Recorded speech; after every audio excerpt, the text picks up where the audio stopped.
Welcome to Debutante Renegade. On today's show, I'm going to be answering a question about dating with an STD. Will anyone ever accept me? How do I date with herpes?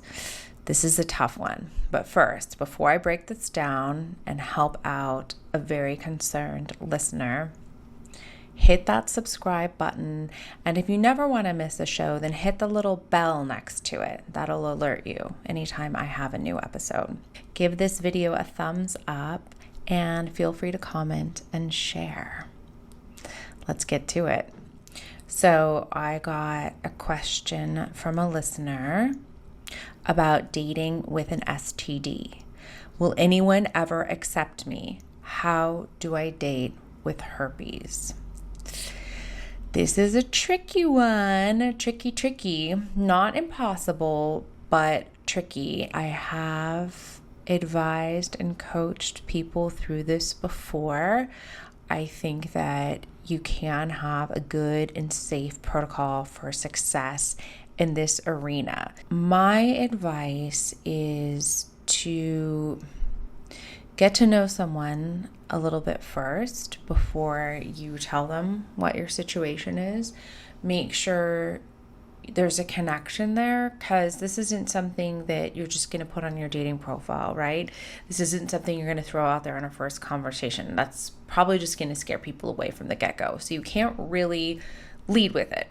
At the same time, you can't get in too deep before you divulge that you have this situation. But so you kind of have to meet in the middle, which is to get to know the person a little bit first, like see if there's actually a connection there.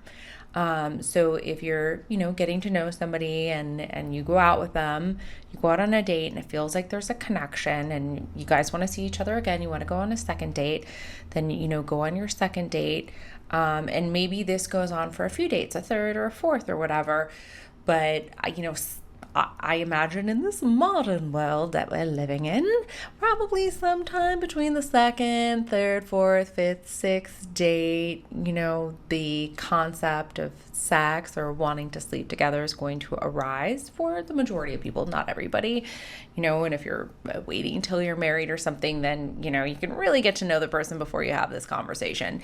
But chances are, if you're waiting till you got married, I don't know how you got herpes, but maybe you're waiting now, and that's totally fair. And you could wait to have this conversation, but I wouldn't wait too long. I would say to have this conversation somewhere between date 2 and date 6 in general. Once you've established a connection, you know that there's an attraction, you want to keep exploring this with this person, it's time to let them in on this information about you, because it is relevant and it could affect them. And so you are going to have to divulge. I think I'm not 100% on this, but I think in certain states, it's actually the law to you have to legally divulge, if you have certain STDs. With that said, I do believe that with herpes, and I think even HIV, I think there's preventative medications that your partner could take that could protect them. Like, I know there is one with herpes. Like, if you're dating someone with herpes, you can take this preventative medication that can help protect you. And usually if people have it, they can be aware of it. And when they can tell, like, before they're getting an outbreak, and they can, like, help protect you and stuff like that. So I think there's ways to navigate it. That's my understanding from the people that I've counseled with this particular issue, and the people that I know that have gotten in relationships. If they've had herpes and they've gotten into a relationship with a partner without it, they've been able to safely protect that partner. So it is possible. I've seen it work out for both people. But what I would say is you got to get to know the person, and then that conversation has to happen. You have to let them know that you have it. there's the responsibility there to let somebody know that you have that. If you don't, I don't think that's right. I think you have to let somebody know. I think anyone that you're going to get sexually involved with has a right to know, because you're putting them at risk, even with protections, even with condoms, etc. There's still a possibility you could transfer an STD to somebody. So you have to give somebody the choice to, decide whether or not they're willing to risk it with you if you have that. And I guarantee you there are people out there that, are okay with this type of thing, will take medications to protect themselves, or, are willing to trust and put their faith in their partner that they're going to protect them. But you have to leave it up to them. You have to give them the choice. So, somewhere between date 2 and date 6, chances are you've probably kissed, maybe you've made out a little, but, you have to have that conversation and say, my advice would be to say, hey, does this, I'm starting to feel really attracted to you, and, I'm having desires, whatever you want to say, that to let them know that, or if they obviously want to take it to the next level with you,